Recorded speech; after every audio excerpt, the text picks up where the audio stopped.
E agora chegamos ao momento mais importante da nossa reunião. A proposta é estudar o livro do Apocalipse, versículo por versículo. E é o que nós estamos fazendo. E esta tarde vamos abrir a Bíblia Sagrada no livro do Apocalipse, capítulo 21, versículos 1 e 2.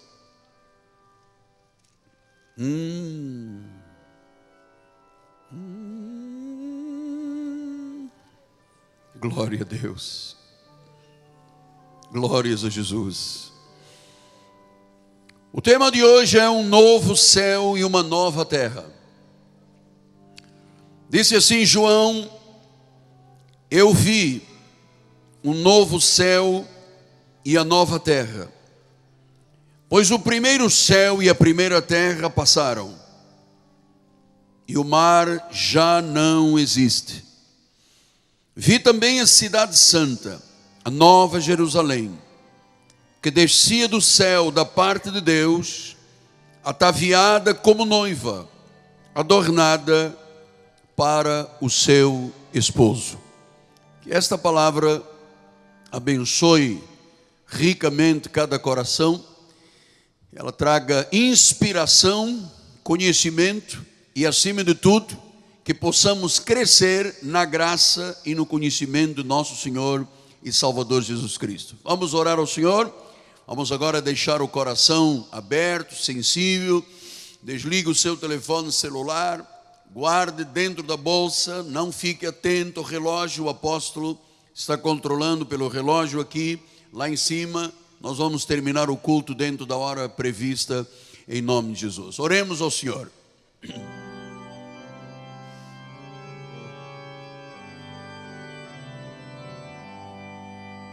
Pai amado e bendito,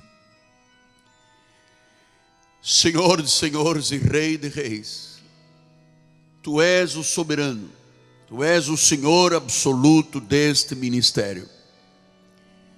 Tu nos capacitaste para sermos ministros de uma nova aliança, não mais da letra, não mais de Moisés, não mais judaizante, porque a letra mata. Fomos constituídos ministros de uma nova aliança, do Espírito, porque é o Espírito, é a graça que dá vida. E nesta tarde e noite, Senhor, estamos abertos. Fala ao teu povo, revela-te à tua igreja, especialmente aquela pessoa que aqui entrou demasiadamente ansiosa, preocupada, aflita. Quem sabe mesmo alguém participando pelas mídias em grande desespero de vida. Oh, que esta fonte de água jorre agora e cada um possa beber da água da vida, para que do seu interior fluam rios de água viva. Eis-me aqui, Pai. Usa as minhas cordas vocais, usa toda a minha vida, a sensibilidade que Tu me deste para entender a voz de Deus e o Espírito se movendo nesse lugar. Em nome de Jesus. E o povo do Senhor diga amém, amém e amém. Muito obrigado. Glória a Deus. Meus amados irmãos, minha família, santos preciosos, aqueles que são cartas escritas por Deus, aqueles que são selo do meu ministério, aqueles que são meus filhinhos em Cristo Jesus. O capítulo 20 do livro do Apocalipse, o livro das revelações, terminou com cenas esmagadoras. Você acompanha o dia a dia do estudo, lembra-se do domingo passado, cenas esmagadoras. O livro de Apocalipse, capítulo 20, mostrou a condenação de quem não creu em Jesus Cristo. Falou de uma segunda morte, falou sobre o lago de fogo, falou sobre o desaparecimento de uma antiga criação, falou da influência e das obras de Satanás que foram totalmente apagadas. Apagaram-se os vestígios do pecado para sempre. E terminou o capítulo 20 falando de fumaça, dores e chamas. Tremendamente esmagador. Mas o capítulo 21 começa com uma atmosfera clara e limpa. Fala de uma nova ordem de coisas que se formam. Falam de um novo mundo prometido por Deus. A Bíblia chama de novos céus e nova terra. Uma nova ordem das coisas formadas. Não haverá mais lágrimas, não haverá tristeza, não haverá choro, não haverá dor, não haverá maldição. Deus habitará com os salvos diante do trono. E a Bíblia diz que nós veremos o Senhor face a face e reinaremos com Ele com uma bênção perpétua. Isso faz bem ao seu coração ouvir? Com uma bênção perpétua reinaremos com Ele para sempre. Então, como há uma nova atmosfera, o capítulo 21 começa dizendo: vi no céu vi um novo céu e uma nova terra. Disse que o primeiro céu e a primeira terra passaram, o mar já não existe.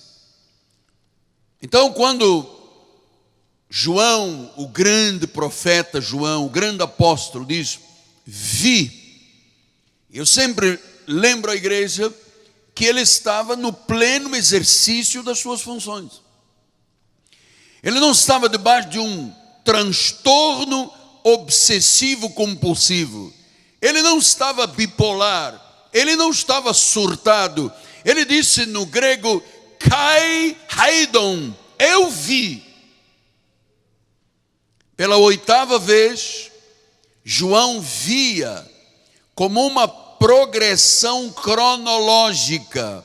Ele disse: agora eu estou vendo um novo céu e uma nova terra. Estou vendo uma nova criação. Então João está dizendo que não é uma renovação ou uma restauração daquilo que era mal. Ele disse: tudo novo. Você sabe que esta palavra já é o resultado de uma profecia do livro de Isaías. Isaías 65:17 disse: eis que eu crio novos céus e nova terra. Não haverá lembrança das coisas passadas, jamais haverá memória delas. Então, já o profeta, 700 anos antes de Jesus, disse: olha, eu crio novos céus e nova terra. E agora João disse: Kaideon, eu vi uma nova terra, um novo céu. Ou seja, é o cumprimento de profecias. Isaías 66:22 diz a palavra: porque como os novos céus e nova terra que hei de fazer. Então Deus não pegou uma terra contaminada pelo pecado e deu um jeito. Ele disse: tudo é novo, é uma nova atmosfera, é claro, é limpo, é algo que Deus criou novamente. Ele disse: novos céus e nova terra que eu hei de fazer, estarão diante de mim, diz o Senhor, e assim há de estar a vossa posteridade e o vosso nome. Nessa nova terra e nesse novo céu, você e eu estaremos lá. O crente em Jesus Cristo tem uma bênção perpétua. A Bíblia diz: ainda que morra, viverá. Portanto, a nossa vida, os dias que estiveram escritos no livro da vida, se cumprem. Todos nós estamos aqui em trânsito. Todos nós temos uma data de validade. O Senhor disse que antes de nós nascermos, os nossos dias já estavam escritos quando nenhum deles havia ainda. Por isso, para nós, a morte não é um drama. A morte é uma promoção. Estamos em trânsito, pastor. E a Bíblia diz que viemos de lá, cumprimos nesta terra o plano da salvação e para lá voltaremos. Quando alguém morre em Jesus Cristo, a Bíblia diz que os anjos levam ao seio de Abraão. Não é isto maravilhoso? Isso enriquece a nossa fé. Isso nos dá esperança, isso nos dá paz. Nós temos a certeza de onde estaremos após terminarem os dias que Deus escreveu no livro da vida e no livro dos viventes. Então, disse que, voltemos lá em Apocalipse 21:1, ele disse: o primeiro céu e a primeira terra passaram. Aqui nós precisamos de observar, porque isto vem por revelação, que a criação, até o presente momento da confirmação desta profecia, foi radicalmente afetada pelo pecado. Por isso que ele disse: uma nova terra, um novo céu, a primeira passou. Então você tem que entender que esta terra aqui tem vivido debaixo das potestades do mal. A Bíblia diz que o príncipe deste século, o inimigo, o acusador, é Satanás. E o pecado corrompeu o homem, criou rebelião no coração do homem, e pior do que isto, alienação do homem em relação a Deus. Alienação. João disse que o mundo jaz no maligno. Romanos 8:21 disse: na esperança de que a própria criação será redimida do cativeiro da corrupção. Então vejam, senhores, como é a vida de alguém que não tem Jesus Cristo. É um cativeiro, é uma prisão. São prisões que muitas vezes não são grades de ferro, mas são prisões às vezes emocionais muito mais nefastas. Vivemos um século da depressão, angústia, ansiedade, medo, tensões, bipolarismo. Vivemos numa sociedade que é atacada constantemente. E eu vou lhe dizer, como pastor, vou fazer agora 40 anos de ministério, eu nunca ouvi na minha vida toda de pastor o que eu tenho ouvido nesta última década. O pecado corrompeu, rebelião, alienação. O ser humano está dentro de um cativeiro de corrupção. Cativeiro significa prisão. É por isso que às vezes a pessoa diz: apóstolo, eu não queria cheirar cocaína, mas é mais forte do que eu. Eu não queria fumar crack, mas alguma coisa me forçava, e quando eu acordava desse pesadelo já tinha fumado. O álcool, as drogas, este mundo maligno que está aí fora. Então a Bíblia diz que a criação será redimida do cativeiro da corrupção. Vejam, senhores, que esta é a vida das pessoas que não têm Jesus. Você se lembra como era a sua vida antes de você vir para a igreja? Eu dou meu testemunho aqui inúmeras vezes. Como era a minha vida? Eu era um católico apostólico romano. Eu não tinha noção nenhuma de quem era o Deus vivo da Bíblia Sagrada. Eu era um adorador de São Judas Tadeu, de Nossa Senhora de Fátima. Adorava ídolos, estátuas, imagens, fazia procissão, me confessava de forma auricular, pedia perdão a um padre dos meus pecados. Aquilo era um cativeiro, porque a vida sem Jesus é uma vida corrompida. O homem não tem liberdade a não ser depois que conhece Jesus. Jesus disse isso: se o Filho verdadeiramente vos libertar, sereis livres. Se o Filho. Significa que até Jesus confirmar a predestinação e chamar, a nossa vida estava num cativeiro de corrupção. E o que acontece quando recebemos a Jesus como Senhor? Diz que saímos do cativeiro da corrupção para a liberdade da glória dos filhos de Deus. Então, conhecereis a verdade vos libertará. O Espírito Santo é a única autoridade que tira uma pessoa das trevas para a luz, da morte para a vida, do império das trevas para o reino do Filho do seu amor. ninguém consegue mudar a cabeça de ninguém nesta terra. Quem lava, quem regenera, quem transforma, quem dá um novo nascimento, quem tira a pessoa desse pesadelo, desse cativeiro, é Jesus Cristo. A Bíblia diz que Ele é o Todo-Poderoso. Só Ele pode fazer isso.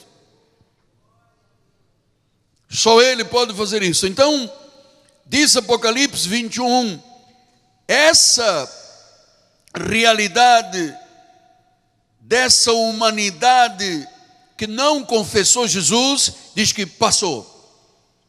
O mar já não existe mais. Você está percebendo que aquela desordem, violência, caos, hostilidade, crime, a Bíblia diz, isto tudo passará. É uma profecia. Uma nova criação governada pelo Rei Jesus Cristo. Eu vi uma nova terra e um novo céu. E diz o versículo adiante, versículo 2, disse: eu vi também a cidade santa. Eu vi a nova Jerusalém que descia do céu da parte de Deus. Ela estava ataviada como uma noiva adornada para o seu esposo. Eu vi uma cidade santa.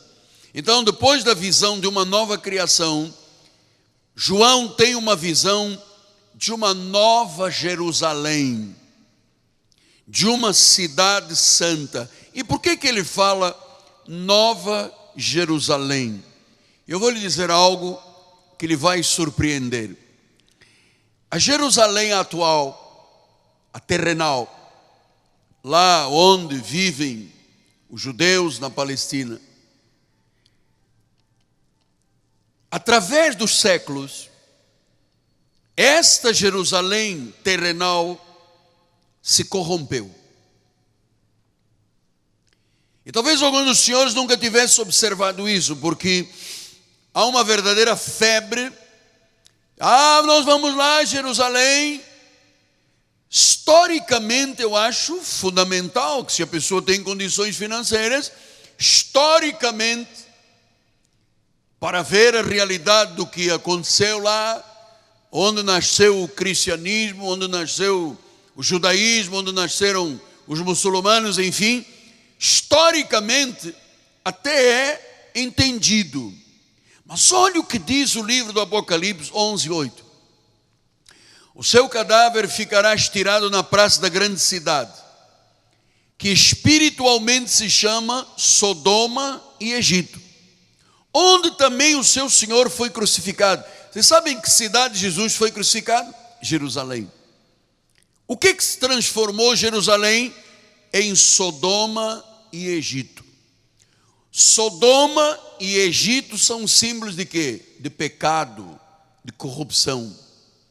Então, ao longo da história dos séculos, aquela cidade é uma cidade que se tornou num lugar de grandes conflitos. Só para os senhores imaginarem, existem 3 lugares onde é dito, não, aqui nasceu Jesus. Segundo os católicos dizem, é aqui. Os evangélicos dizem, não, é ali. Os judeus dizem, não, foi lá. E assim como a sepultura, as pessoas vão lá para adorar a sepultura. Você sabe que quando Maria e as demais mulheres que andavam à volta de Jesus foram ao túmulo para pegar o corpo, tinha lá um anjo. E o anjo disse, o que vocês vieram fazer aqui? Vocês vieram buscar aquele que ressuscitou? Significa que ir a Jerusalém para adorar o túmulo está vazio. Para adorar a manjedoura, lá o lugar onde nasceu Jesus, isso tudo está vazio. Naquele Gólgota, naquele monte em Jerusalém, que tinha a figura de uma caveira, onde Jesus foi crucificado, ele ali morreu, ele foi crucificado, ele consumou todas as coisas, ele foi levado a um túmulo de José de Arimateia, colocaram uma pedra de 1.500 quilos, 1,5 toneladas, mas ao terceiro dia, irmãos amados do Senhor, aconteceu o maior fenômeno, porque Jesus venceu a morte. Ele está vivo. E sabe onde Ele mora? Na tua vida, pelo Espírito Santo. João disse isso: maior é aquele que está em mim do que aquele que está neste mundo. O que está neste mundo é um derrotado, fracassado, gato desdentado. O que está em mim é maior. E se Ele é por nós, quem será contra nós? Quem será contra você? Deus é por ti. Deus é por ti. Então diz que aquela cidade, que espiritualmente se chama Sodoma e Egito. Eu não posso ir a Jerusalém, imaginar que eu vou entrar no lugar onde tem umas gotas do sangue de Jesus. Não é verdade. Mas tem umas escadas que foram levadas de lá de Jerusalém para a Itália, para Roma, a Escalera Santa, e tem lá umas marcas de sangue. Não tem marcas de sangue. O sangue foi derramado na cruz do Calvário, por mim e por você. Isso se chama superstição, isso se chama idolatria, isso se chama cativeiro de corrupção. Isso é manipulação da fé. Deus não quer ser adorado num lugar, num túmulo ou numa escada santa. Deus quer ser adorado em espírito e em verdade. Em espírito e em verdade. É assim que os verdadeiros adoradores o adoram. Então, quando a Bíblia diz que aquela cidade se transformou em Sodoma e Egito, quer dizer que agora aquele lugar é um lugar de pecado, de pecadores que estão corrompidos, estão no cativeiro. Aliás, não é só Jerusalém que está no cativeiro, o mundo está no cativeiro. Sem Jesus Cristo não há liberdade. Sem Jesus Cristo não há vida. Sem Jesus não há razão para viver. Ele diz: sem mim nada podeis fazer. Então, está claro aqui que a antiga Jerusalém é boa para o milênio, mas não é boa para a glória final. Jerusalém terrenal, berço do judaísmo, do cristianismo, do islamismo, não será lá que Deus vai fazer uma nova terra, como muitos pregadores dizem. Não, Jerusalém vai ser reconstruído o templo de Salomão e então uma nova terra. Não. João diz: eu vi descer do céu uma nova terra e um novo céu. Isaías 2, 3, 4 diz isso. Irão muitas nações e dirão: vinde, subamos ao monte do Senhor, à casa de Deus de Jacó, para que nos ensine os seus caminhos e andemos pelas suas veredas. Porque de Sião sairá a lei e a palavra do Senhor de Jerusalém. E ele julgará entre os povos, corrigirá muitas nações, e estas converterão as suas espadas em relhas de arados, em lanças, em podadeiras. Uma nação não levantará a espada contra outra nação, nem aprenderão mais a guerra. Então, aquela Jerusalém lá na Palestina é onde o encerramento do milênio acontecerá. Mas a promessa de Deus é muito maior do que aquela terrenal. A glória de Jerusalém celestial será diferente. O Deus Todo-Poderoso, o Messias, espera com uma nova terra e um novo céu o seu povo, a sua igreja, a Jerusalém celestial. Glória a Deus. Amados, eu tenho na minha fé, na minha solidez, na minha convicção, estes valores são intrínsecos à minha vida. Eu acredito nisto. Eu creio nessa promessa. Seria uma injustiça da parte de Deus que nós peregrinássemos aqui nesta terra, fôssemos fiéis dizimistas, cooperamos com o reino, demos testemunho, ganhamos almas, e tudo terminasse dentro de um caixão. Seria uma injustiça. Na realidade, Deus disse: não, eu vou gerar uma nova Jerusalém celestial. Será o lugar da noiva e do noivo. O noivo é Jesus, a noiva é a igreja do Senhor. Essa é uma realidade espiritual que não tem nada a ver com a Jerusalém física lá da Palestina. Diz que é celestial, pertence a uma era eterna. E diz que ele via, vamos voltar a 22, ele disse: eu vi a cidade santa, Nova Jerusalém, que descia do céu da parte, ataviada como noiva, adornada para o seu esposo. E eu quero agora gastar alguns momentos, porque eu sou apaixonado por essa ideia de Jesus o noivo e a igreja a noiva. Diz que a noiva está ataviada. É muito interessante como é que Paulo entendeu isto por revelação. Veja o que ele disse em Efésios 5, 23 a 27. O marido é o cabeça da mulher, como também Cristo é o cabeça da igreja, sendo este mesmo o salvador do corpo. Quer dizer, quem é o Senhor, quem é o cabeça, quem é que comanda a igreja? Não é o pastor da igreja, é Jesus. Jesus é o Senhor da igreja. Jesus é o guarda de Israel. Diz que ele não dorme, ele não dormita, ele está atento à tua vida. Depois ele diz no versículo 24: como porém a igreja está sujeita a Cristo. Você está entendendo que a igreja não são regras humanas? Não é um homem que comanda a igreja. Administrativamente e ministerialmente, Deus criou os apóstolos, profetas, evangelistas, pastores e mestres para governar, para fazer o povo crescer, fazer um bom desempenho no serviço do reino.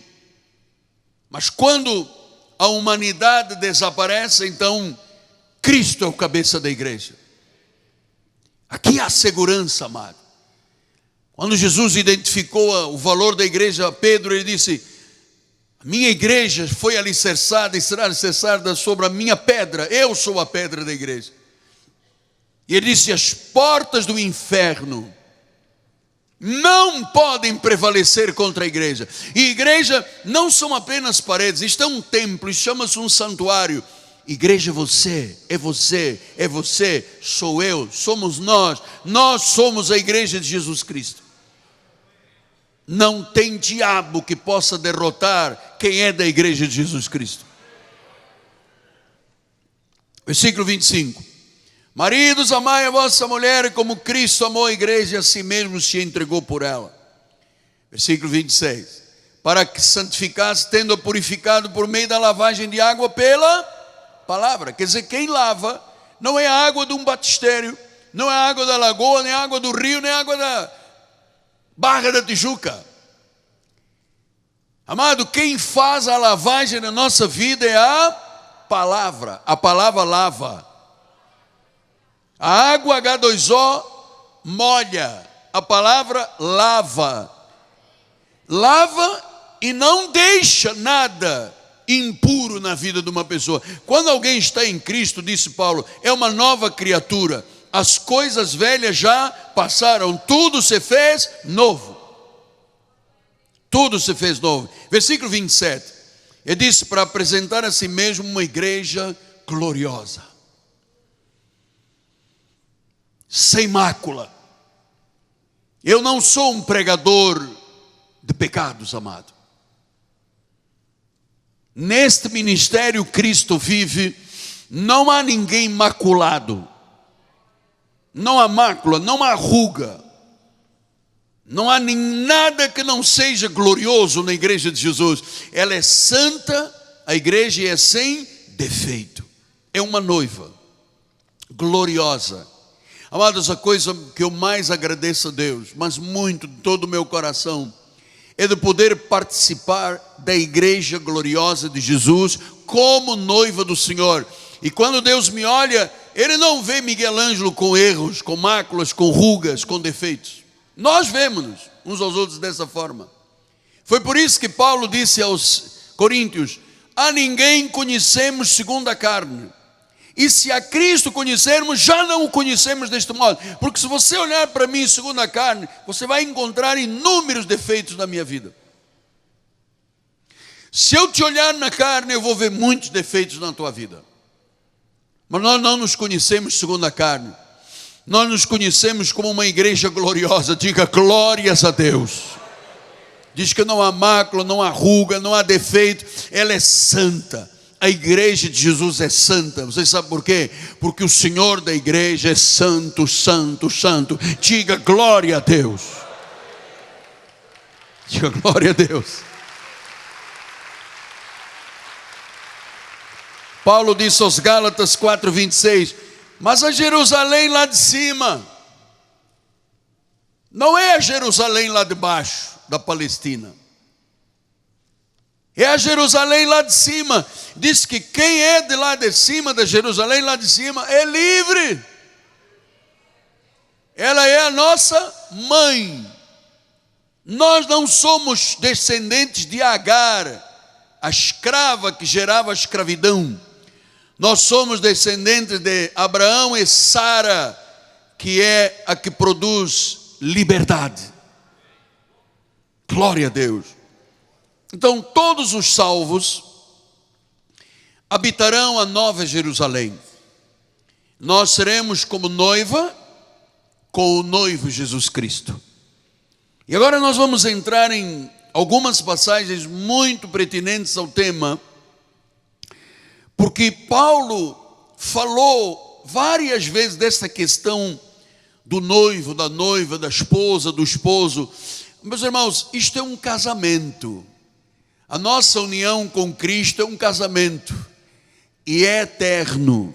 Neste casamento não há rompimentos.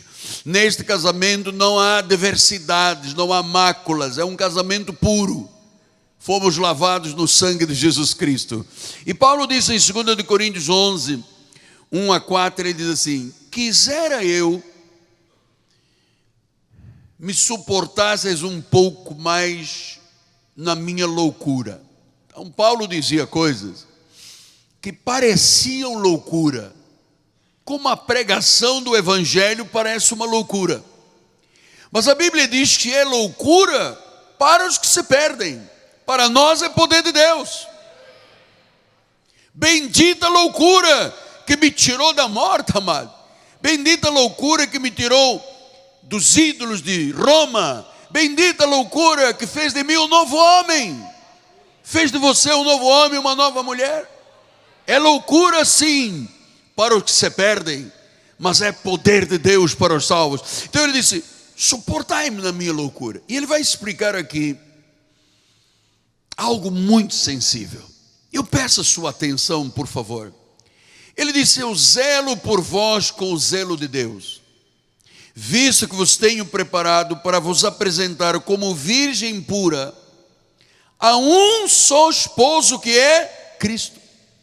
Esta igreja, ao longo de todos os tempos, que vai viver numa nova Jerusalém, uma nova terra, um novo céu, Paulo está chamando de virgem pura, que é preparada para um só esposo, que é Cristo. E note uma coisa: se ele está dizendo um só esposo, significa que existem lugares chamados igrejas que têm muitos maridos, mas só existe um. O verdadeiro esposo é Jesus Cristo.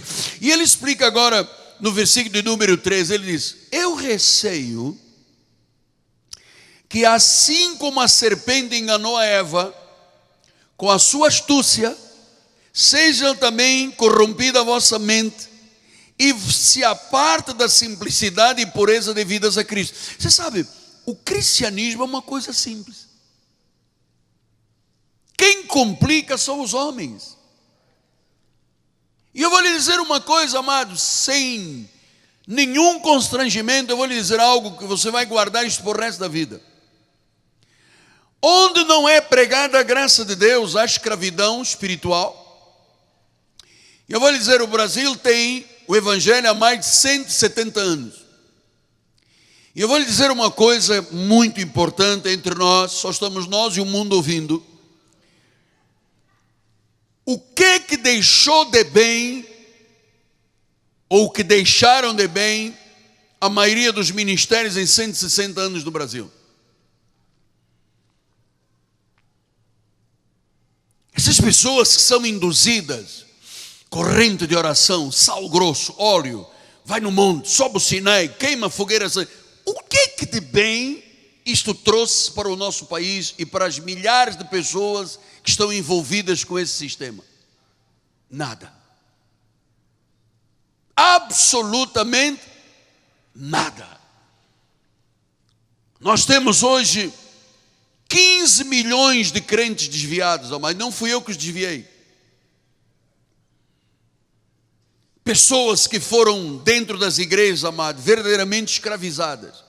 Olha o diabo, olha a pombagira, porque tem 7 catacumbas, porque vai te pegar. E você perdeu a salvação, ganhou a salvação. Agora vem aqui na frente, quem quer ser salvo? Quem aceita Jesus? E fizeram da obra de Deus mercantilismo.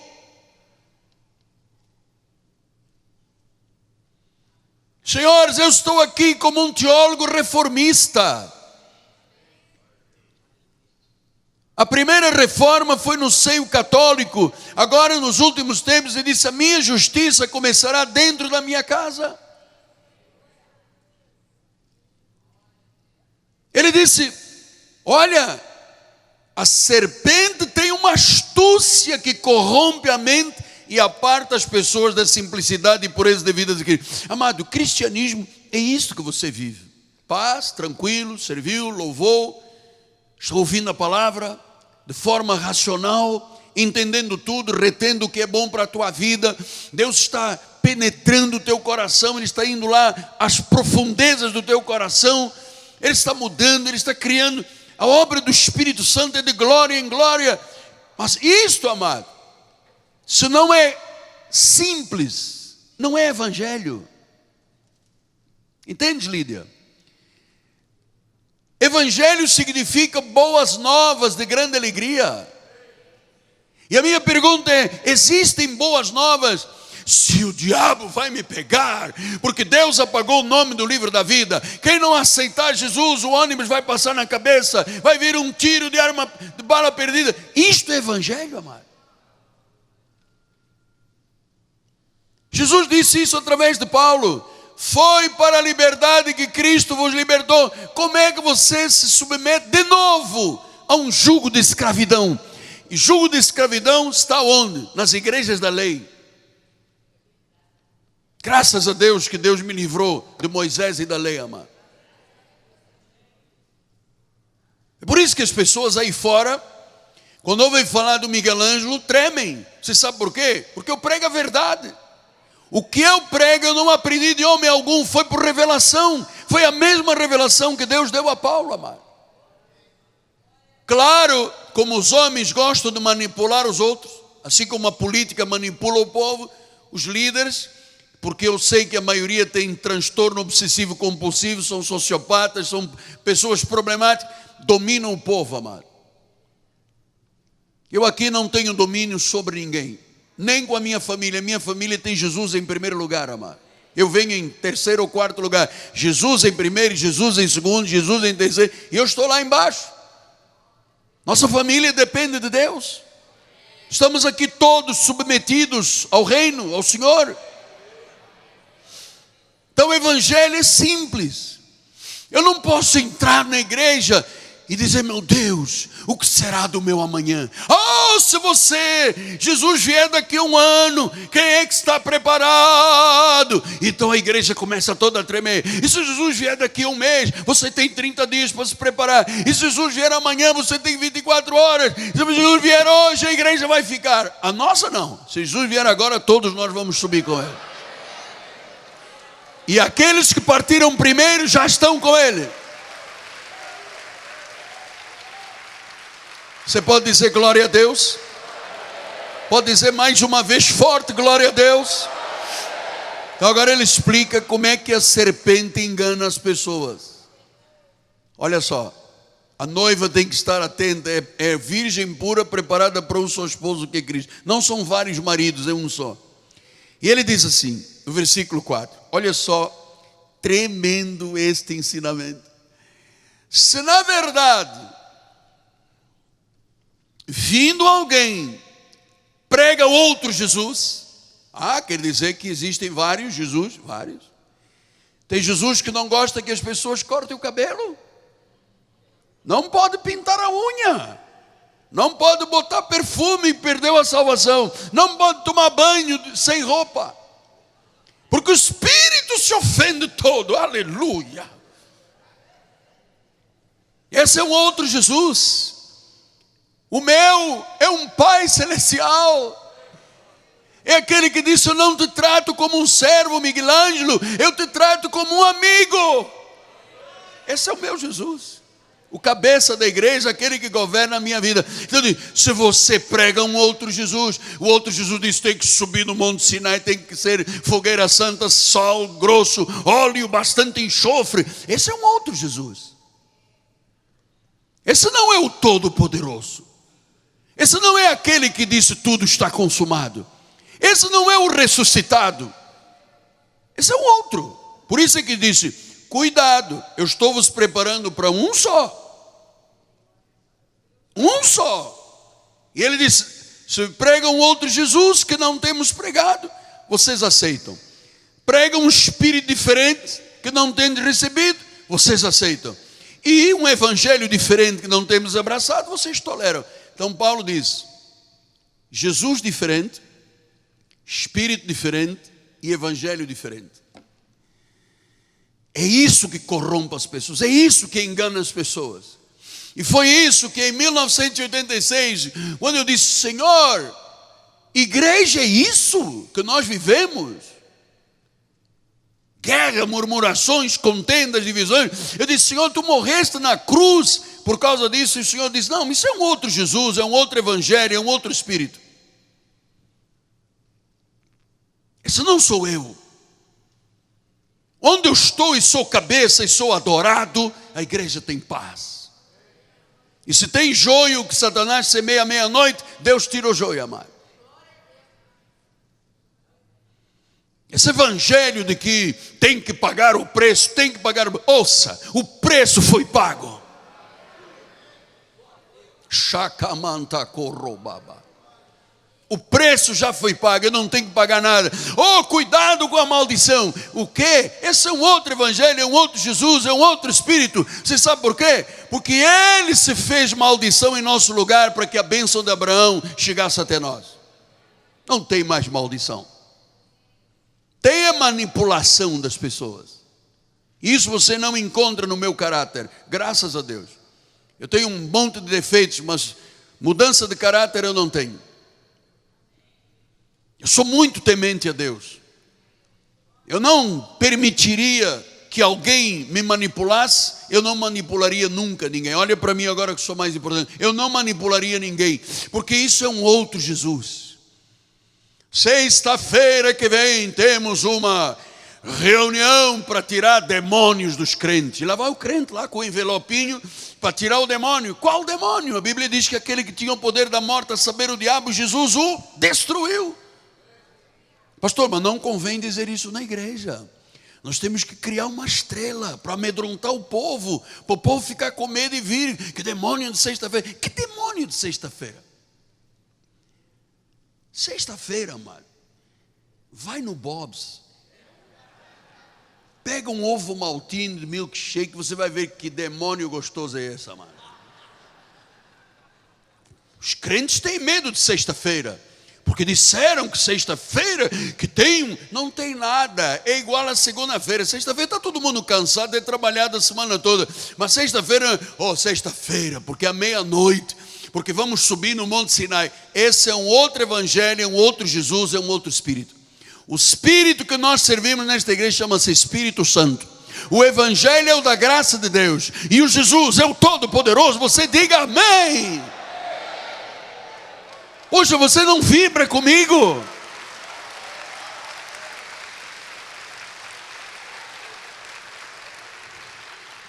E agora vamos entrar na derradeira passagem, que é Romanos 7, 1 a 4. E eu vou dizer uma coisa: eu tenho zelo por vós com o zelo de Deus, amado. Eu estou preparando há mais de quase 40 anos, há mais de 39 anos, já vai chegar a 40 anos, uma noiva que eu zelo com o zelo de Deus. Veja o nosso cuidado com o altar, amado. Os bispos, o apóstolo, os bispos são convidados e mais ninguém sobe do nosso altar. Porque, irmãos, eu vi ministérios terminarem com abuso em cima dos altares. Aqui vocês não têm dúvida. Se não é o apóstolo, é o bispo Sérgio, se não é o bispo André, bispo Antônio Carlos, bispo Bernardo e os que são pregadores. Aqui não tem um pregador convidado, ou uma pessoa que chega à igreja. Está aqui uma irmã que veio da igreja não sei onde, da raiz não sei de onde. Suba aqui. Então o pastor senta, a irmã vai pregar. É assim que se faz, assim que se pastoreia. Isso não é irmã. Isso vem um espírito diferente. Isso vem um evangelho diferente. Isso vem um Jesus diferente. Você vai tolerar? Não. Então Paulo termina dizendo: porventura ignorais, irmãos, pois falo aos que conhecem a lei. A lei tem domínio sobre o homem toda a vida? E ele faz uma analogia que não tem nada a ver com homem e mulher. Esta mulher que eu vou falar agora é a igreja, e esse homem que eu vou falar aqui é Jesus. Sua mulher casada está ligada pela lei ao marido enquanto ele vive. Mas se o mesmo morrer, quem é este marido que viveu e morreu? Jesus Cristo. Se ele morreu, esta mulher chamada Igreja de Jesus Cristo, ouça, está desobrigada da lei conjugal. Ou seja, nós, Igreja de Jesus, estamos desobrigados da lei de Moisés. Não temos nenhum compromisso com Moisés. Pastor, mas os 613 mandamentos, e o Torá, e os 10 mandamentos, isso tudo é muito bom para o injusto. Se é aplicado para o matricida, parricida, homicida, sodomia, isso é para o injusto. Para o justo não se aplica a lei já foi terminada em Cristo, o fim da lei é Cristo. Então diz que a mulher casada, a igreja foi casada com o marido enquanto ele estava vivo, Jesus. Mas a partir do momento em que o marido morreu, está desobrigada da lei. Nós não temos nenhum compromisso com a lei. E ele explica agora, diz, de sorte. Eu não sei se todos já leram estes versículos aqui. Que será considerada adúltera, a igreja será considerada adúltera, se vivendo o marido, e o nosso marido está vivo, for se unir com outro homem, que é aquele que morreu. O do sacrifício, do paga o preço, chicote, espinhos, sangue, suor, esse morreu. Jesus cumpriu a lei, o fim da lei é Cristo. Então, se a igreja que tem um Deus vivo, um marido vivo, que Paulo disse que estava preparando uma noiva virgem pura para um só marido que é Cristo, se unir ao morto, a Bíblia diz, ela está em adultério. Porém, se o marido morrer, e Cristo morreu, a igreja está livre da lei. E não será adúltera se contrair novas núpcias. Contrair novas núpcias com quem? E agora ele explica. Assim, meus irmãos, também vós morreste relativamente à lei. Diga, eu morri para a lei. Não tem mais nada. Pastor, mas o senhor não jejua? Não. O senhor não paga? Não, já o preço foi pago. O senhor não fica de vigília? Não, eu preciso dormir 6, 7 horas, senão eu morro, amado. Imagina, o senhor não põe um lápis para ajoelhar em cima? Não. O senhor não fica batendo com a cabeça nas paredes? Não. O justo vive por fé. Irmãos, relativamente para a lei, nós morremos por meio do corpo de Cristo. Agora vem o que eu entendo como uma defesa de tese de um dos meus doutorados, olha só, para pertencerdes ao outro. Nós não fomos chamados para o Cristo dos dias da carne. Fomos chamados para pertencer a outro. A quem? Aquele que ressuscitou de entre os mortos. Diga glória a Deus. E se você pertence àquele que ressuscitou, você frutifica para Deus. Se você estiver unido àquele que morreu dos dias da sua carne, eu tenho que andar nos passos de Jesus. Jesus apanhou, eu tenho que apanhar. Jesus sofreu, eu tenho que sofrer. Jesus pagou o preço, eu tenho que pagar o preço. E Paulo diz aos Gálatas, bom, eu não anulo a graça de Deus. Se a justiça é mediante a lei, Cristo morreu em vão. Pastor, mas eu já venho de uma outra igreja, é um pouco complicado tirar todo o ranço, o véu, a escama, a cera. Tem que tirar, amado. Porque durante muitos anos as igrejas têm andado com o ressuscitado e com o morto. Um dia a igreja diz aleluia, e no dia seguinte diz não, nós temos que pagar o preço. Jesus pagou, quem é o homem para não pagar? Jesus sofreu, quem é o homem para não sofrer? Jesus sacrificou, nós temos que sacrificar. Amado, ele fez tudo isso para você não ter que fazer nada disso. O justo vive por fé. Não é isto maravilhoso? Então diz, morreu para a lei, morreu para o marido dos dias da carne, Jesus dos dias da carne, e agora sim. Você veja, aqui no Nordeste do Brasil, tem gente que na Páscoa se autoflagela. Sangue nas costas. Nas Filipinas tem gente que se deixa crucificar, está ali seguindo os passos de Jesus. Se você quiser seguir os passos de Jesus, ipsis literis e ipsis verbis, você sabe onde é que você vai terminar? Em Jerusalém, numa cruz.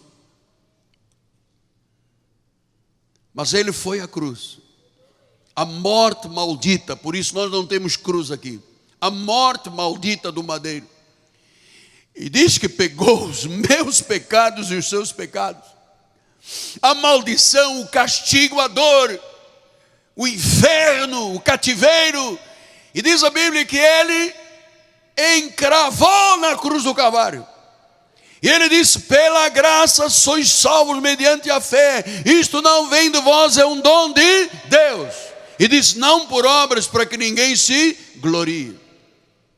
Que Jesus maravilhoso. A obra está completa. A obra é perfeita. Por isso ele diz em 2 Coríntios 5, 16 e 17, assim que nós daqui por diante ninguém conhecemos segundo a carne. E se antes conhecemos a Cristo segundo a carne, não, se ele pagou o preço, eu tenho que pagar. Se ele sofreu, eu tenho que sofrer. Se ele carregou maldição, eu tenho que carregar maldição. Se ele enfrentou o diabo, eu tenho. Se antes conhecemos a Cristo segundo a carne, já agora, com olhos espirituais iluminados, nascidos de uma semente incorruptível, já não o conhecemos deste modo. Então de que modo nós conhecemos? Ele é o ressuscitado. E onde há o ressuscitado, não há Moisés, não há escravidão, não há tortura espiritual. Eu estava com a minha esposa conversando com um empresário há uns tempos atrás, e ele disse, olha, eu comecei a pregar a graça de Deus para ele, e ele chegou uma hora, parou na minha frente e disse, gente, eu tenho sido torturado na minha igreja, escravizado, todo domingo. Paulo disse, aqueles que me pareciam ser de maior influência, Tiago, Marcos, João e os demais, Pedro, não me acrescentaram nada. Então eu queria terminar lhe dizendo, amado, versículo 17, assim, glória a Deus, eu te amo, Jesus, tu és a minha vida, Jesus, eu não tenho mais nenhuma alternativa, eu não tenho pontos, eu não tenho plano B, eu não tenho plano C, eu não tenho plano econômico, o meu plano é o plano de Deus. Se alguém está em Cristo, o ressuscitado, é uma nova criatura. As coisas antigas já, tudo se fez novo. E eu termino com Efésios 4:24. E vos revistais de um novo homem, criado segundo Deus, em justiça, retidão, procedentes da verdade. Esse é o novo homem que está sendo gerado na tua vida, criado em retidão e verdade, em revelação dos mistérios que estiveram ocultos e agora são verdade na tua vida. É assim que o novo céu e uma nova terra será habitada por cada um de nós, em nome de Jesus. O povo de Deus diga amém, amém e amém.